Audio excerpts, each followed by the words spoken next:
Amigos de los tiempos, bienvenidos a este espacio informativo. En esta oportunidad estamos con María Fernanda Ceballos, es una experta técnica en temas ambientales. Ella es parte de la plataforma boliviana frente al cambio climático y bueno, le damos la bienvenida a este espacio en los tiempos. Bienvenida, Fernanda. ¿Cómo están? Buenas tardes. Primeramente, muchas gracias por el espacio y espero que pueda ser un rato ameno para informarnos un poco más de lo que está sucediendo. A ver, estos últimos días hemos estado preocupados por lo que está pasando en Samaipata. Antes ya pasó en el norte paceño, incluso hablan de riesgos de que municipios desaparezcan por este tema de las riadas. Pero ahora, bueno, nos sorprende lo que está pasando en Santa Cruz. ¿Qué es lo que está pasando? Vemos episodios más agresivos, lluvias más intensas, más recurrentes, y cuando se presentan las sequías es lo mismo, sequías más prolongadas, pero también de manera sencilla más fuertes. Ya son estos los duros efectos del cambio climático. Eh, ok, primeramente hay que recordar que en marzo, si no me equivoco, o en abril, el CENAMI ya había sacado un reporte de que estábamos entrando en el periodo meteorológico de la Niña, ¿no? Donde hay un descenso de temperaturas y va a haber lluvias intensas en regiones y sequías en otras regiones del país. Sin embargo, cabe resaltar que el cambio climático ha hecho justamente que estos fenómenos meteorológicos realmente se intensifiquen y lleguen a ser muy extremos. Los ejemplos que has mencionado, Tatiana, ¿no? De que ahorita estamos viendo en Samaipata las inundaciones, las riadas, hace 2 semanas o hace 10 días más o menos, un granizo intenso en Tarija, que es Sí. muy poco común ver, ¿no? Entonces son causas justamente de que el cambio climático ha intensificado mucho más este fenómeno climático por el que ya estábamos entrando, ¿no? Entonces la niña se va a quedar hasta el siguiente año y hay que ver cómo se va a intensificar aún más a causa del cambio climático. Estos episodios que nos mencionas son agravados por algunas unas circunstancias, tal vez por el mal trabajo en las riberas de los ríos o una explotación agresiva de agregados, no sé, deforestación. ¿Qué aspectos agravan estas situaciones, Fernanda? Ok.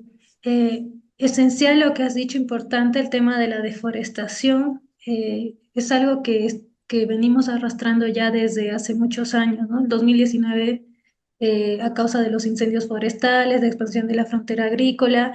¿Y por qué se agrava o por qué metemos aquí deforestación? Porque hay que recordar que los árboles o los bosques en realidad son aquellos que actúan como una barrera tanto de protección de los suelos como también de la misma geografía del lugar, ¿no? Entonces, si no hay árboles, ¿cómo es que vas a esperar a que haya una absorción de toda esa agua o toda esa riada que está sucediendo? Sin embargo, por otro lado tenemos las acciones de las personas, ¿no? Vemos que hay muchos asentamientos cerca de los ríos, que es lo que has mencionado, actividades agrícolas cerca de los ríos, entonces cuando se vienen estos fenómenos inesperados de riadas o lluvias intensas o crecidas de ríos intensas, obviamente no vas a tener la capacidad en ese momento de reaccionar para proteger tus cultivos o tu casa o tu comunidad, ¿no? Entonces, eh, también nuestras acciones están repercutiendo en las consecuencias y en lo que está pasando, ¿no?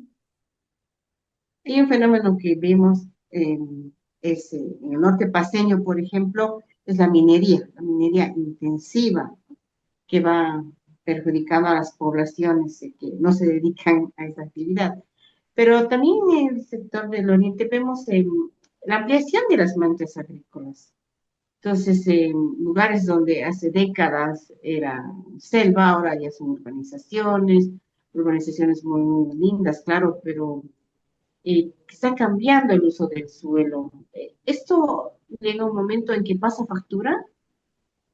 Sí, pasa factura porque al haber el cambio de uso de suelo, al modificar la estructura del suelo, quitamos la permeabilidad, al quitar, por ejemplo, la especie vegetal que está recubriendo el suelo, justamente ocasionamos eso, ¿no? No hay permeabilidad, no hay absorción, empieza a secarse y vemos, ¿no? En algunas zonas, por ejemplo, de las calles donde se están quebrando los suelos por el extremo calor, o sea, ya no hay esa protección, ¿no? Y cuando llegan las inundaciones, ya no hay cómo se dé esa filtración, por un lado, ¿no? Entonces, ahí vemos que realmente cuidar todos los componentes de nuestro medio ambiente, el bosque, el suelo, influye bastante para ver cómo vamos a recibir el impacto de los fenómenos hidrológicos, en este caso que estamos hablando, ¿no? Cada uno de estos tiene un componente importante y muchas veces no los estamos tomando en cuenta o no estamos viendo la importancia que tienen y ya directamente sufrimos las consecuencias. Cambiando un poco el panorama, hay un cambio de gestión gubernamental. Ustedes siempre han estado trabajando en la incidencia política, la protección de los eh, pueblos indígenas, la defensa del territorio, etcétera. ¿Cómo ven este cambio, este giro que se ha presentado en el país, donde no está muy claro si va a haber un nuevo Ministerio de Medio Ambiente, donde ya hay un amparo para cambiar una autoridad porque sienten que hay un conflicto de intereses? ¿Hay preocupación en la plataforma por esta coyuntura que vivimos o no? Sí, justamente hablábamos esta mañana de ese aspecto, ¿no? Estamos muy preocupados por esta situación porque sentimos que al no asignar un Ministerio de Medio Ambiente y Aguas específico, como que están dejando en segundo plano el tema, que es muy esencial en Bolivia, ¿no? Somos un país rico en ecosistemas, en recursos medioambientales, entonces muchos de los impactos que suceden en el medio ambiente repercuten en los diferentes sectores y que lo hayan dejado en segundo plano o como un valor solamente ligado a la producción, realmente llama la atención y nos preocupa bastante. Sin embargo, nosotros seguimos viendo la manera de llegar a los tomadores de decisiones. Tenemos un ejemplo, ¿no? En octubre, cuando hicimos la reunión con los asambleístas, los diputados que ya han asumido la en la Cámara de Diputados, los senadores, y hemos generado compromisos. Ahora estamos viendo cómo hacer que ellos realmente cumplan con esos compromisos y que realmente no nos cierren las puertas para poder hablar y tocar distintos temas de la agenda que hemos acordado con ellos, justamente ligada a este tema, ¿no? Bosques, agua, sistemas de vida, derechos de los pueblos, de los territorios. Es importante lo que mencionas, Fernanda, pero coméntanos, ¿quiénes suelen ser los más afectados por las sequías extremas, por las inundaciones, riadas? Suelen ser los productores, por ejemplo, cuando vemos en Cochabamba lo que ha pasado en Chuquisaca, Tarija, son sectores productivos que pierden sus cosechas por estos granizos, por esta sequía, por estas riadas. Eso es muy complejo.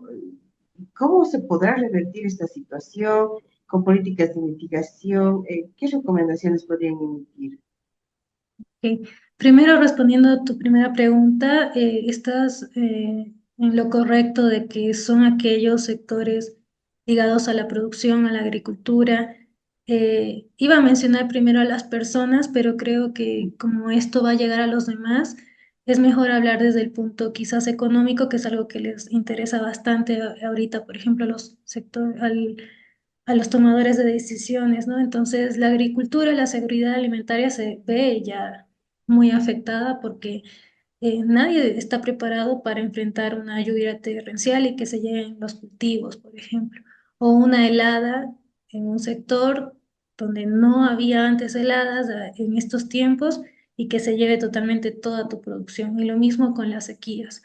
El año pasado ya hemos sufrido la subida de precios de la canasta familiar de productos, eh, hort- eh, tomates, papas, hortícolas, y es justamente porque los costos de producción incrementan justamente por el tema de la sequía, disminución de agua. Ahora, en el tema de saneamiento también vamos a ver o ya estamos viendo que a causa de las riadas o las inundaciones hay contaminación de las fuentes de agua, así también como la interrupción de los servicios de acceso a agua potable en algunas zonas. Entonces es otro impacto muy, muy grande que se va a dar. El tema de la ganadería también, ¿no? Si te falta agua, con qué vas a sostener tu ganado? Y sabemos que la mayor parte de la producción ganadera están en zonas donde realmente el calor es muy fuerte, ¿no? Santa Cruz, Beni. En el tema de salud, vamos a ver siempre el aumento de las enfermedades. Me imagino que en diciembre, en Mm, enero, hay que esperar el reporte del dengue, por ejemplo, ¿no? Y hay que ver cómo va a incrementar eso. Esperemos que no sea tan grave como en otros años. Estamos viendo pérdidas de infraestructura, de casas, de viviendas, de calles, de caminos. Es una mm. gran pérdida.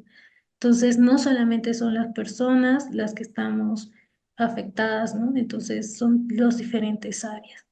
Las recomendaciones que podría dar o que podría dar como plataforma es que se sigan generando las articulaciones, por ejemplo, entre las organizaciones de la sociedad civil, que estamos trabajando con el fortalecimiento del desarrollo sostenible de algunas comunidades, o aquellas que estamos promoviendo planes de incidencia, promoviendo, por ejemplo, la ley de bosques que la habíamos presentado hace un mes. Sentarnos quizás a ver para unir intereses y ver cómo nos puede beneficiar a todos sin vernos como enemigos, ¿no? Porque eso se ha sentido cuando se ha presentado la ley de bosques, por ejemplo. La plataforma está promoviendo una ley del agua para la vida que se ha trabajado desde el año pasado y que seguimos trabajando. Seguramente también vamos a necesitar apoyo de los tomadores de decisiones para que en algún momento nos sentemos en la mesa y veamos, ¿no?, cómo nos va a beneficiar a todos esta propuesta de ley y con los diferentes actores, ¿no? Y eso es las sugerencias que les podemos dar. Muchísimas gracias por este espacio y por los criterios que nos has compartido, Fernanda. Y bueno, amigos de los tiempos, con esta entrevista volvemos en instantes. Permiso.